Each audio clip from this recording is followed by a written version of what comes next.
오늘 우리가 읽은 누가복음 이 본문 말씀은요, 사람이 당할 수 있는, 우리 한 인생을 사는 우리 인생들이, 사람이 당할 수 있는 슬픔과 고통, 그 이루 말할 수 없는 슬픔과 고통이죠. 그러한 슬픔과 고통을 당할 수밖에 없는 그러한 우리의 상태를 아주 잘 보여주시는 그러한 본문입니다. 어떻게 보여주시는가? 한 여인을 통해서, 그리고 그 여인의 하나뿐인 독자 아들의 죽음을 통해서 우리에게 보여주십니다. 즉, 우리가 어떠한 존재인지를, 구체적으로는요, 죽음 앞에 무기력할 수밖에 없는, 죽음 앞에 그 어떠한 힘도 쓸 수 없고 어떻게 할 수도 없는 그러한 우리인 것을 보여주십니다. 또한 죽음 앞에서 너무나도 사랑하는 아들을, 그것도 독자를 떠나 보내야만 하는 그러한 우리임을 보여주는 말씀입니다. 동시에 그러한 우리, 구체적으로요, 죽음에 무기력한 우리, 사랑하는 가족을, 사랑하는 아들을 그 죽음 때문에 떠나 보내야만 하는 그러한 우리를 주님께서, 우리 주 예수님께서, 우리 주 하나님께서 얼마나 불쌍히 여기시고 얼마나 긍휼히 여기시는가를 보여주시는 본문이기도 합니다. 그래서 우리는 이 본문 말씀에 너무나 감사할 수 있어요. 우리가 어떠한 상태인지도 알려주시지만 그러한 우리를 얼마나 불쌍히 여기시는가를 또한 우리에게 나타내어 주시기 때문에 우리는 이 누가복음 본문을 통하여 주님 앞에 감사하게 됩니다. 그런데 우리의 문제가 하나 있어요. 우리의 문제는 죽음의 문제, 이 죽음을 생각하기조차 싫어한다는 거예요. 성경은 분명히 우리에게 말씀합니다. 사람에게는 한 번 죽음이 있다고 분명히 말씀하세요. 우리 알죠. 그런데 이 본문 앞에서도 우리를 고통스럽게 만드는 죽음을 생각하기 싫어요. 그래서 읽으면서도 이 여인의 마음에 가까이 가려고 하지 않아요. 깊이 묵상하려고 하지 않죠. 그래서 우리는 성경을 읽다가 기쁘고 즐겁고 어떠한 내가 보기에 좋은 일들이 일어나는 본문들은 빨리 읽고 싶고 더 알고 싶은데, 이렇게 슬픔에 잠겨 있고 어렵고 내가 생각하기 싫어하는 그러한 부분들이 기록되어 있을 때에 우리는 멀게 느끼기를 원하고 가까이 가지 않으려고 합니다. 근데 사랑하는 성도 여러분, 우리가 가까이 가야만 해요.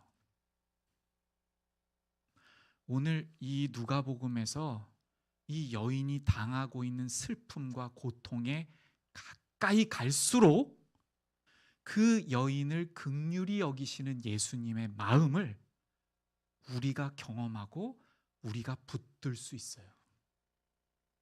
다시 한번 말씀드리면 오늘 본문이 이 한 여인과 이 여인의 독자의 죽음을 통하여 우리의 상태를 말씀하여 주시는데, 죽음의 무기력한 상태, 그 죽음 때문에 사랑하는 자녀와 사랑하는 엄마와 헤어질 수밖에 없는, 결별할 수밖에 없는, 사별할 수밖에 없는 우리의 상태를 말씀하여 주시는데, 이 상태를 내가 마음으로 깊이 인정하고 오늘 짧은 시간이지만 그렇구나, 내가 정말 죽음 앞에서는 아무것도 할 수 없지,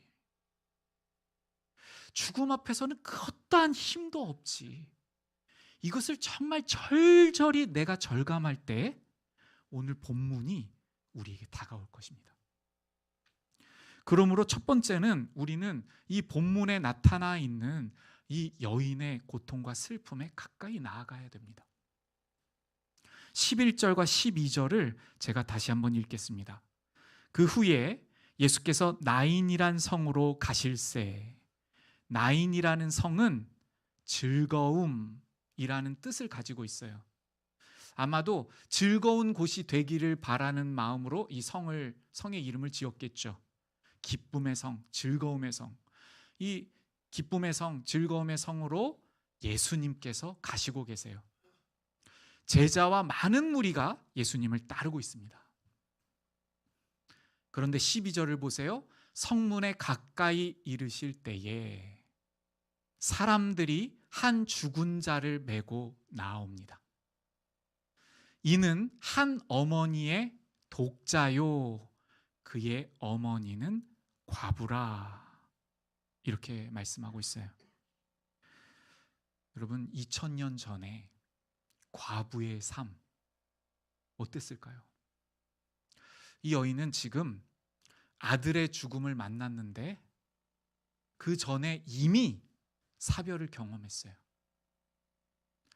남편과 언제 사별을 경험하고 혼자 살게 되었는지 성경이 가르쳐 주지는 않지만 2000년 전의 과부의 삶은 정말 그야말로 가장 어려운 그러한 삶이었습니다.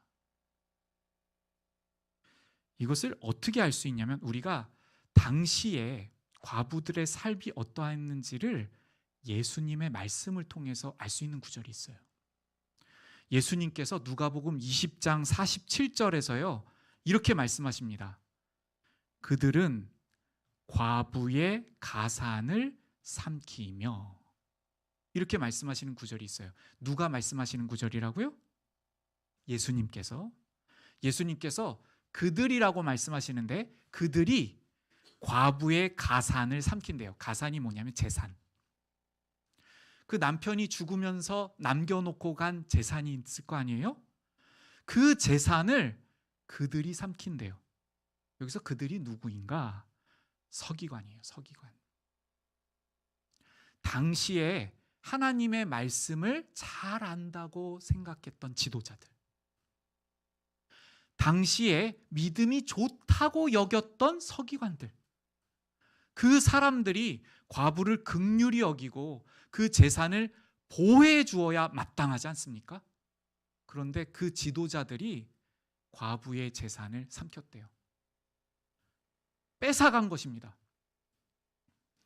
이 부분을 또 어떻게 알 수가 있냐면 신명기에 보시면 과부의 송사를 억울하게 하는 자는 저주를 받을 것이라 이렇게 말씀하세요. 자, 제가 지금 읽어드린 두 번째 구절은 예수님 오시기 벌써 수천 년 전에 모세를 통하여 주신 율법에 기록되어 있는 말씀이에요. 그러니까 모세의 시대에도 그랬고 예수님 시대에도 남편이 없는 여인을 우습게 봤다는 겁니다. 그러니까 어떤 송사를 하게 됐어요. 그런데 이 과부의 송사를 공정하게 판결하지 않는 거예요. 그래서 이 송사를 담당해야 되는 지도자들, 아까 예수님께서 말씀하실 때 누구라고 그랬어요? 서기관. 이 지도자들이 뇌물을 받아요.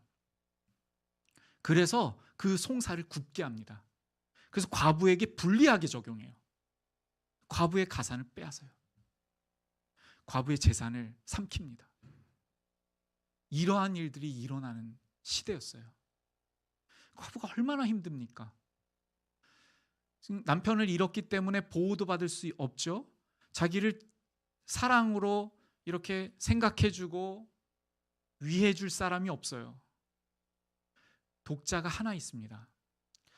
언제 이 남편이 죽었는지 모르겠지만 혼자 키워야 돼요. 무엇인가를 할 수 있는 그러한 일을 할 수만 있다면 참여해서 이 아들을 먹여 살리려고 했겠죠. 할 수 있는 일이 별로 없었어요. 그래서 이렇게 말씀하시는 구절이 있어요. 신명기 말씀이신데 과부의 옷을 전당 잡지 말며. 무슨 말씀입니까? 과부가, 남편이 없는 이 여인이 할 일이 많지 않기 때문에 옷을 전당 잡아 가면서 자녀들을 먹였다는 거예요. 여러분, 우리가 구약에서 사르밧에 살고 있던 과부의 그 내용을 우리가 읽어서 알고 있지 않습니까? 그 사르밧에 살고 있는 과부가 자기에게 남아있는, 지금으로 말하면 쌀가루라든지 밀가루, 이 작은 가루를 이제 마지막으로 만들어서 떡을 먹고 아들과 함께 죽으려고 했던, 소망이 없었던 그러한 구절들이 성경에 기록되어 있어요. 그러니까 정말 쉽지 않은 삶이고 어려운 삶이에요. 자, 이러한 상황에서 이 한 여인에게 유일한 소망이 있다면 아들이었겠죠. 독자 아들. 이 아들이 자라갑니다. 정말 할 수 있는 일은 없지만 어디 가서 예를 들면요, 당시에 그러한 일을 어떻게 했을지는 잘 모르겠습니다. 예를 들면 설거지도 하고요, 어디 가서 음식 도와주기도 하고, 이렇게 하면서 생계를 꾸리는 거죠. 음식 얻어오고. 근데 이 독자인 아들이 점점 자라나요. 성장합니다. 성장하면서 그 얼굴 속에서 누구를 발견할까요? 그렇죠. 남편의 미소가 떠오르고, 가르쳐 주지도 않았는데 남편의 사고방식을 닮았어요. 남편이 떠올라요. 어느 날 조금 더 큽니다. 어느 날 보니까, 보통 엄마 키를 이렇게 넘는 시절이 언제쯤 옵니까? 중1, 중2쯤에 저희 집에도 왔어요. 저희 집에도 아들이 둘이 있는데, 큰아들이 재작년에 이제 엄마 키를 넘고, 한 달 전에는 엄마를 이렇게 들더라고요. 이렇게. 그러니까 엄마가 좋으면서도 노라고 막 이렇게 해요. 이건 노라고 그러면서도 웃고 있더라고요. 그런 시절을 보내지 않았을까요? 아들을 보면서, 아들의 성장을 보면서 소망을 얻고, 우리 아들 잘 컸다, 건강하게 크는구나, 너무 감사하다. 그렇게 사랑을 나눴을 거예요. 유일하게 사랑을 주고받을 수 있는 그 모자지간이었을 것입니다. 그런데 그 가정에 죽음이 찾아온 거예요. 이 독자 아들이 죽었어요. 오늘 본문에서는요, 청년이라고 기록하고 있어요. 영어 성경에는 영맨으로 번역합니다. 젊었어요. 이 청년이 아내가 없는 것으로 봐서 아직 결혼 적정기가 됐거나, 바로 됐거나, 아니면 되기 그 근처였을 것으로 많은 학자들이 추정해요. 그러니까 20살이 안 됐을 수도 있고, 그야말로 이제 그 젊음을 막 꽃 피울 만한 그러한 때인데 죽음이 찾아온 것이에요. 얼마나 이 여인이 슬펐을까요? 소망이 무너지는 거죠, 그야말로. 이렇게 이 여인의 슬픔 가운데에 이 여인은 죽음의 행렬에 지금 속해 있고, 많은 사람들이 이 여인을 위하여 울어주면서 이 나인이라는 성으로부터 나아가고 있었습니다. 즐거움의 성을 떠나고 있었어요. 이 당시에는 이 슬픔 때문에 주변을 돌아볼 여력도 없었겠지만, 그냥 우리가 생각해 볼 때 그곳을 지나다니면서 독자 아들하고 손 붙잡고 다른 지역으로 가기도 하고, 그곳을 지나다니면서 이 나인이라는 성을 이제 나아갈 때에 이 엄마가 아들의 손을 붙잡고 어디로 가면서 어떤 이야기도 하고 교제도 하고 그러면서 다녔던 곳이 아니겠습니까? 그런데 이제 그 아들이 차가운 시신이 되어서 혼자 걸을 수도 없고, 당연하죠, 혼자 일어설 수도 없고, 말할 수도 없고, 앉을 수도 없고, 그 음성을 들을 수도 없고, 교제할 수도 없는 그러한 상태가 되었어요. 그래서 사람들에 의해서 메고 이 성을 떠나고 있습니다. 마치 기쁨으로부터 떠나는 것 같아요. 소망이 없는 마지막을 보는 듯해요. 우리의 인생이 정말 그런 것 같습니다. 한 인생을 사는 우리들에게 마지막은 죽음이죠. 육신의 죽음을 제가 일컫고 있는 것입니다. 누구도 피할 수 없어요. 이 어머니가 아무리 능력이 있고 만약에 재산이 많았다고 해봅시다. 또 남편이 당대에 아주 유능했던 어떠한 사람이었고 지역의 유지여서 돈도 좀 있고 권력도 좀 있다고 해봅시다. 그렇지만 죽음 앞에서는 힘을 쓸 수가 없는 것이죠. 그래서 지금 이렇게 장래의 행렬에서 죽음의 행렬로 나아가고 있는 거예요. 그런데 이제 이곳에 예수님께서 오셨어요. 예수님께서 보시고 우리 같이 9절을 다시 한번 볼까요? 13절을 보시면 주께서 과부를 보시고 불쌍히 여기사 울지 말라 하시고 이렇게 말씀하시고 계세요. 여기서 불쌍히 여기셨다, 예수님께서 불쌍히 여기셨다 말씀하시는 이 어원을 같이 좀 살펴보려고 합니다.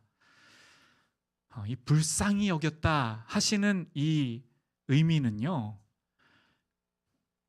이 불쌍히 여기시는 단어를 만들 때에 이 어원의 단어의 이 깊이는 어디로부터 나오냐면 내장으로부터, 창자로부터, 가장 깊은 속으로부터 나오는 감정을 말해요. 그러니까 지금 이 긍휼, 불쌍히 여기다 라는 이 어원에, 이 단어에 창자, 내장이라는 뜻이 들어있어요. 그래서 이 긍휼을 예수님께서 지금 어떻게 느끼시고 어떻게 긍휼히 여기시고 있냐면 마치 내장이 끊어지는 것 같이, 내장이 요동하는 것처럼, 창자가 막 고통을 겪고 있는 것처럼 그렇게 긍휼히 여기셨다는 말씀이에요.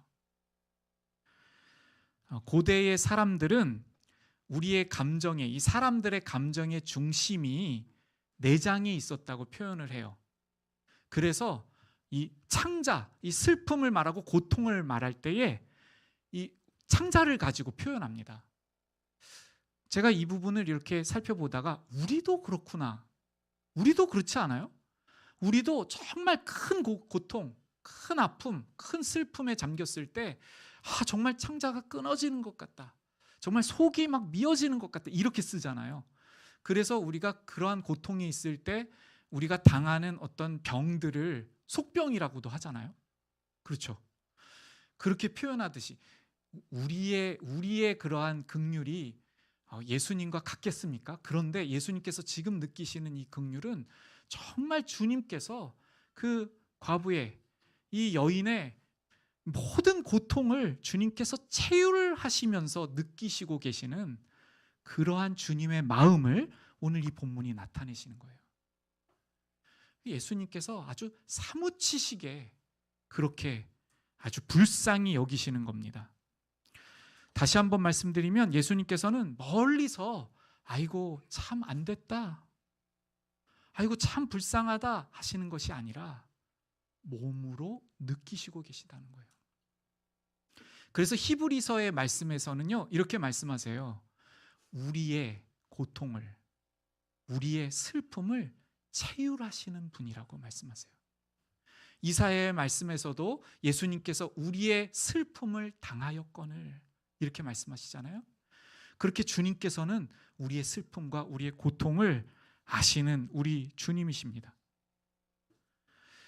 이렇게 주님께서 긍휼히 여기시는 우리의 이 고통의 상태, 우리의 슬픔의 상태가 무엇 때문에 찾아왔습니까? 이 죽음은 죄로 말미암아 찾아왔음을 성경이 말씀하고 있어요. 로마서 6장에 보시면 죄의 삭은 사망이요, 이렇게 말씀하고 있어요. 또 로마서 5장에는 죄로 말미암아 사망이 들어왔나니 이렇게 말씀합니다. 그러니까 예수님께서 이 여인을 보실 때에 죄로 말미암아 이 사망 앞에서, 죽음 앞에서 무기력할 수밖에 없는 그 여인에 대해서 너무 긍휼히 여기시는 거예요. 죄 가운데 있는 상태, 그래서 죽음에 굴복할 수밖에 없는 상태, 이것을 주님께서 아주 불쌍히 여기셨다는 그러한 말씀입니다. 그래서 주님께서는 불쌍히 여기셔서 이제 예수님의 손을 내미셔요. 무엇을 만지셨다고 우리 번역에는 되어 있습니까? 관에 손을 대셨어요. 멈추도록 하셨어요. 그리고 이 청년에게 말씀하십니다. 청년아, 내가 내게 말하노니 일어나라.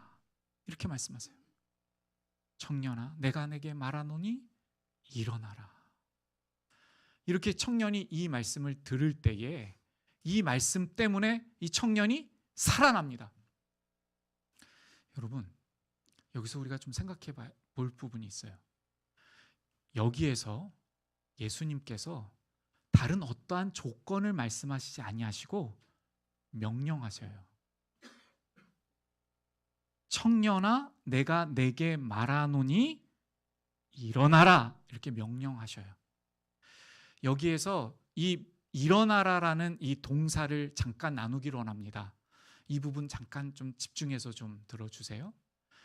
이 일어나라라고 명령하시는 이 문법적 표현이 우리나라의 문법에는 없는 문법이에요. 어떠한 의미이냐면 이 명령하는 자에게 불가항력적으로 순종할 수밖에 없는 명령법이에요. 이 명령법은 우리나라의 문법에는 없어요. 그런데 독특하게도 이 지금 말씀하시는 이 구절에 예수님께서 말씀하시는 이 명령법이 그렇게 되어 있어요. 무슨 말씀인가? 예수님께서 이 명령을 하셨을 때 이 명령을 듣는 자가 내가 순종해야지 할 때 순종하여서 일어나는 것이 아니라 들을 수밖에 없는 순종이라는 거예요. 그러니까 이 명령에 대해서 반응할 수밖에 없다는 거예요. 꼭 반응하게 되어 있다는 거예요. 그것이 문법 속에서도 나타나 있습니다. 예수님께서 그렇게 명령하셨어요. 그렇게 명령하셨을 때에 이 청년이 살아납니다. 여기서 우리가 이 구절을 통해서 에베소서의 구절을 한번 제가 나누기를 원해요. 에베소서에서 이렇게 말씀하십니다. 긍휼이 풍성하신 하나님이 우리를 사랑하신 그 큰 사랑을 인하여 허물로 죽은 우리를 그리스도와 함께 살리셨고, 이렇게 말씀하세요. 제가 이 구절을 빠르게 한번 읽어볼게요. 살리셨고 할 때 한번 아멘으로 화답해 주시기 바랍니다. 긍휼이 풍성하신 하나님이 우리를 사랑하신 그 큰 사랑을 인하여 허물로 죽은 우리를 그리스도와 함께 살리셨고, 아멘. 여기서 무슨 의미이냐면요, 예수님을 죽은 자 가운데서 살리셨잖아요.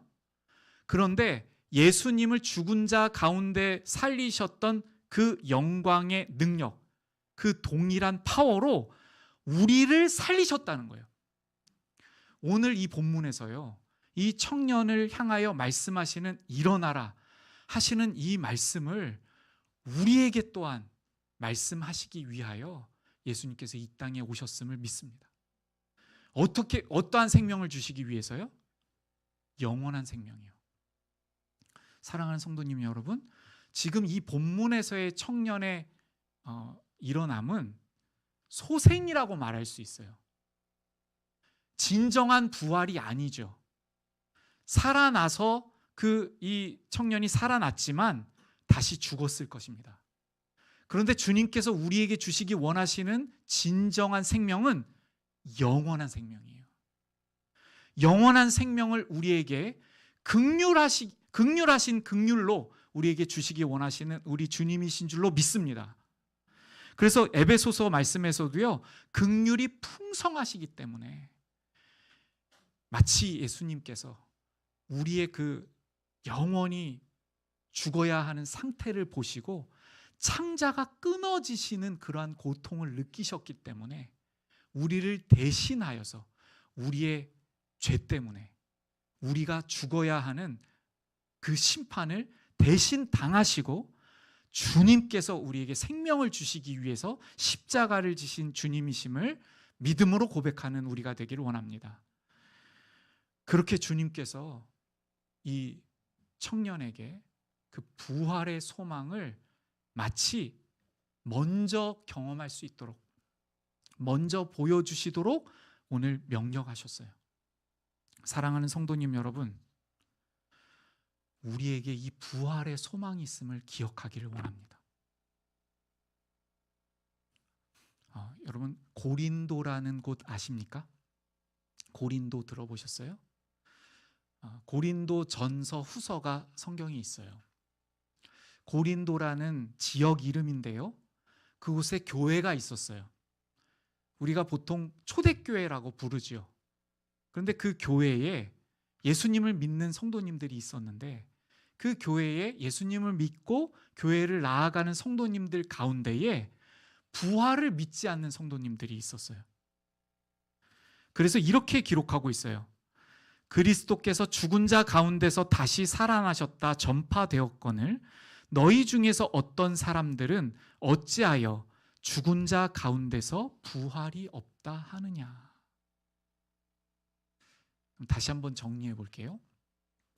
초대교회의 그 교인들, 초대교회의 성도님들은 우리와 상황이 좀 다릅니다.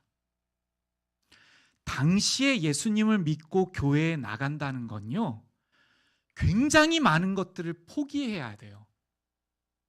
먼저 유대인들에게 있어서는요, 유대인들은 당시에 예수님을 내가 믿고 교회에 나간다, 이것은요 자기의 가족으로부터 미움을 받고 공동체로부터 버림을 받고 유대교로부터 출교를 당해야 되는 위험이 있었어요.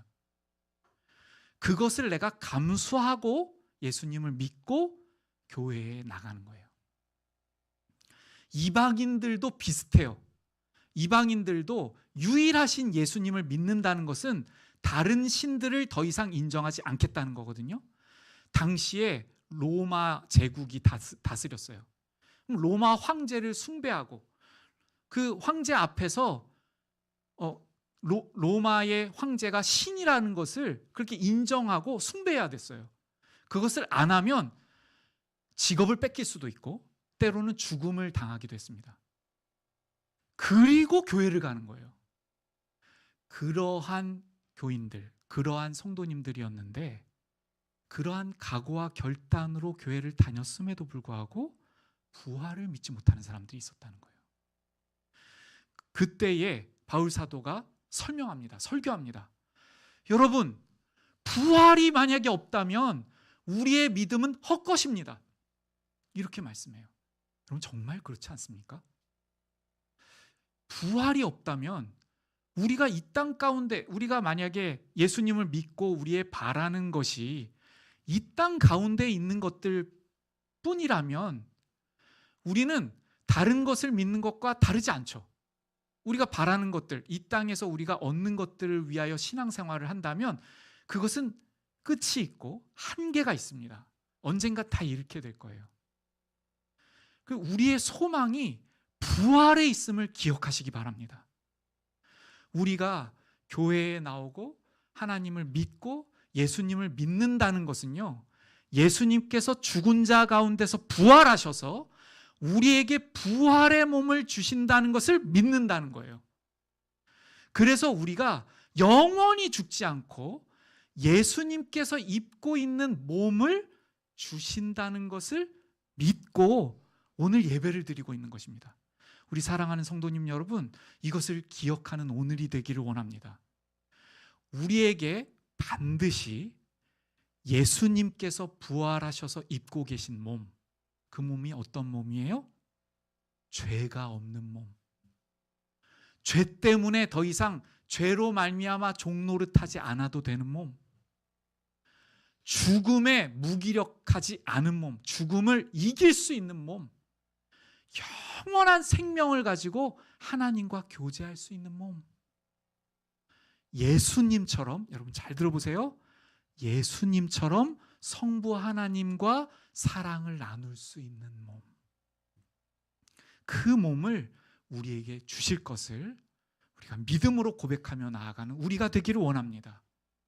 오늘 그러한 주님의 능력과 사랑을, 긍휼히 여기심을 이 본문을 통하여 보여주시고 계셔요.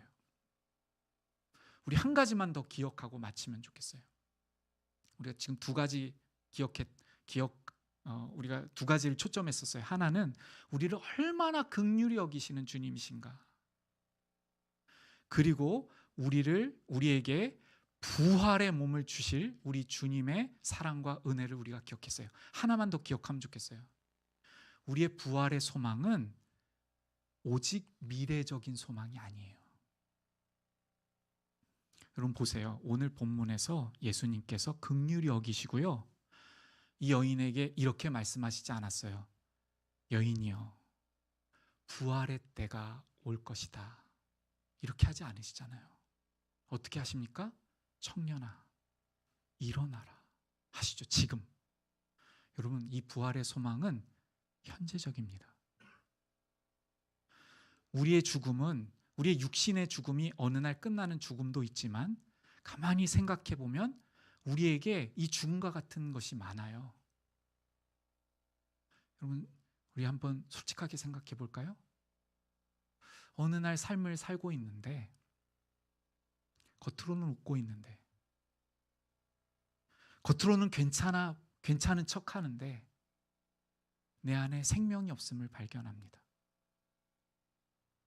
내 안에 어떠한 감동도 없음을 발견해요. 마치 죽은 것 같죠. 소망이 없는 우리를 발견하게 돼요. 능력이 없고 우리에게 그 어떠한 것도 없는 그러한 우리의 모습들을 발견하게 됩니다. 그래서 때에 따라서는 우리에게 마음이 굳어져서 아무런 감동도 없는 죽은 것과 같은 나를 발견합니다.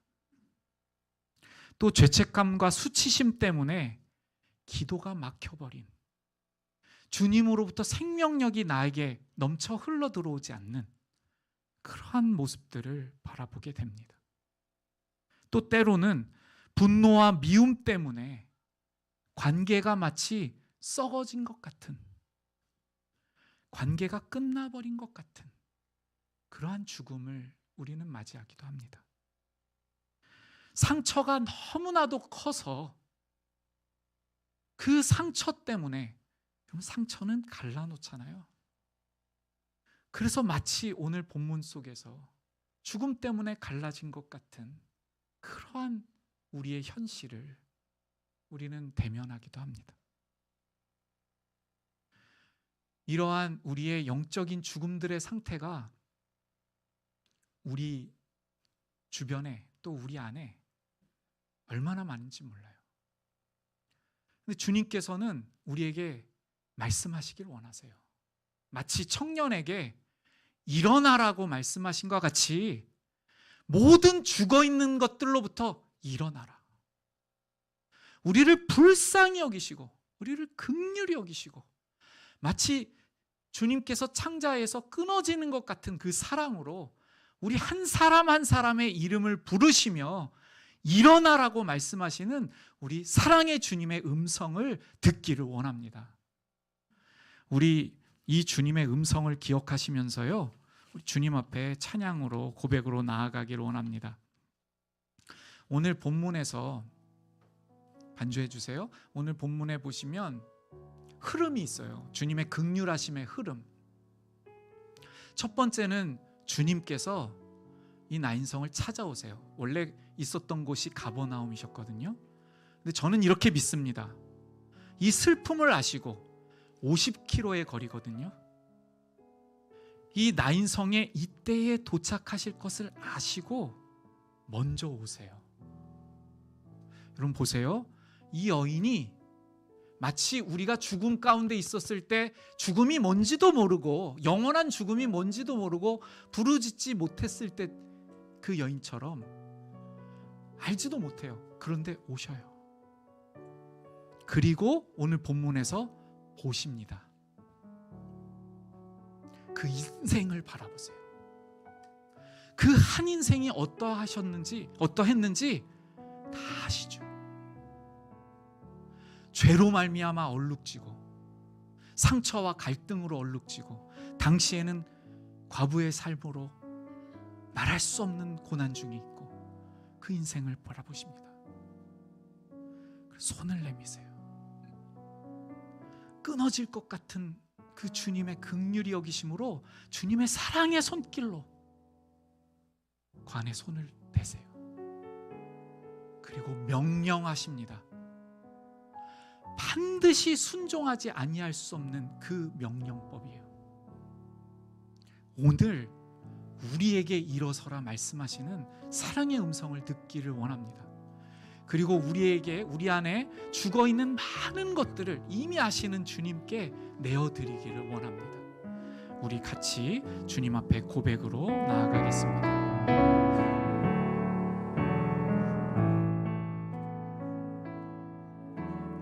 예수 나의 좋은 치료자, 그의 눈이 머무는 곳을 나의 슬픔과 고통 고개 들어 그의 눈을 볼 때에 난 알았네. 예수 나의 좋은 치료자,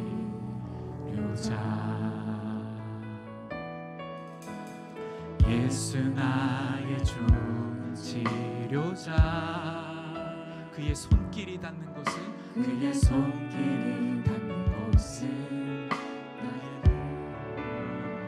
영원히 흐를 것 같았던 눈물 다 멎었네. 예수 나의 한 번 더 고백드리겠습니다. 예수님 나의 치료자 되십니다.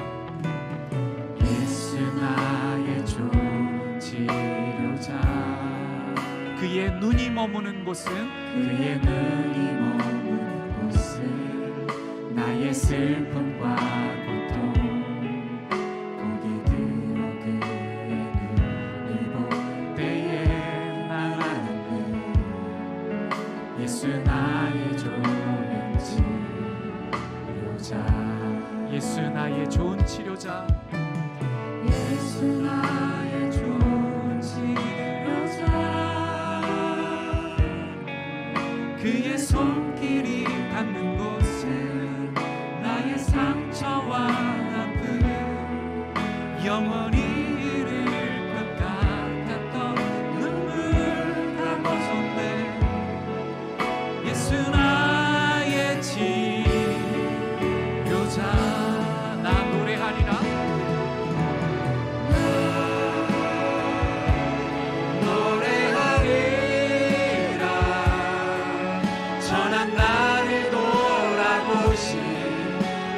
주를 찬양해 나를 닿는 곳까지 내 손 들리라.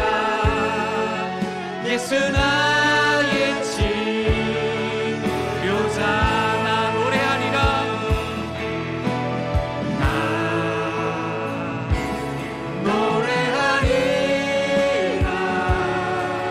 전한 나를 주를 찬양해 나를 닿는 곳까지 내 손 들리라.